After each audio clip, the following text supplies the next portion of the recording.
Le président de la République, Bassirou Diomaye Faye, a rencontré ce mardi les membres du bureau politique de PASTEF, dans un contexte marqué par des interrogations sur la cohésion interne du parti et les nominations contestées. Un vent d'apaisement.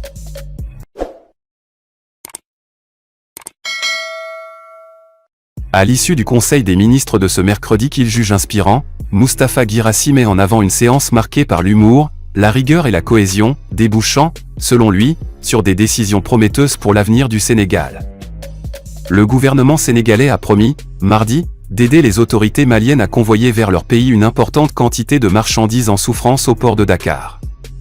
Cette assurance a été donnée par la ministre des Pêches et de l'Économie. Fatou Diouf, à la ministre chargée des Transports et des Infrastructures au Mali, Dembélé Madina Sissoko, lors d'une réunion de travail qui s'est tenue à Diamniadio, ville située à une trentaine de kilomètres de Dakar. Selon les données dont nous disposons, plus de 2400 conteneurs du Mali sont actuellement au port de Dakar. Certains conteneurs sont encore dans les délais de franchise, ce n'est pas le cas pour les autres.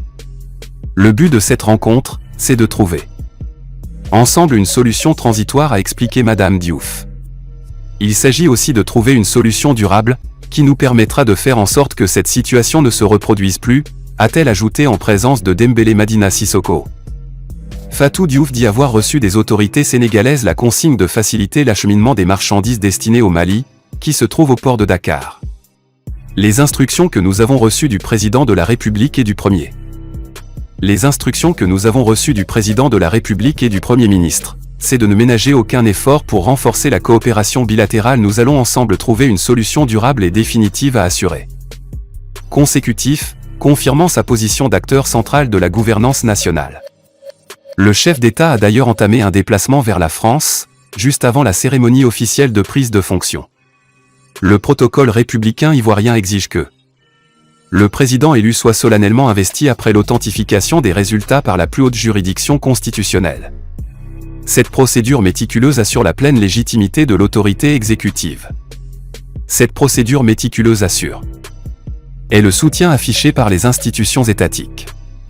La présence de personnalités influentes du gouvernement et de hauts gradés des forces armées aux événements post-électoraux témoigne d'un alignement des pouvoirs et d'un engagement concerté pour de stabilité politique et de poursuite des projets initiés. Les défis sociaux et économiques demeurent importants. La manière dont la nouvelle administration, qui a déjà vu le jour en 2010, puis a été reconduite en 2015 et 2020, choisira d'aborder la continuité de la gouvernance. La reconduction d'Alassane Ouattara pour un nouveau quinquennat porte en elle des implications considérables pour le futur de la Côte d'Ivoire. Bien que la continuité au sommet de l'État puisse être synonyme. L'événement majeur de l'investiture est traditionnellement fixé au deuxième lundi du mois de décembre. Cette année, il est prévu pour le 8 décembre 2025, marquant symboliquement le début d'une nouvelle ère. Un facteur clé de la stabilité actuelle. Panique au RHDP. Ouattara menacé à Paris, que se passe-t-il?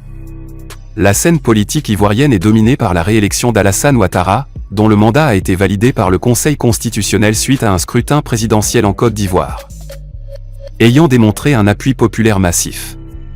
L'issue du premier tour a révélé que le candidat a obtenu un résultat spectaculaire, remportant 89,77% des suffrages exprimés. Cette victoire écrasante lui confère la légitimité pour un quatrième mandat.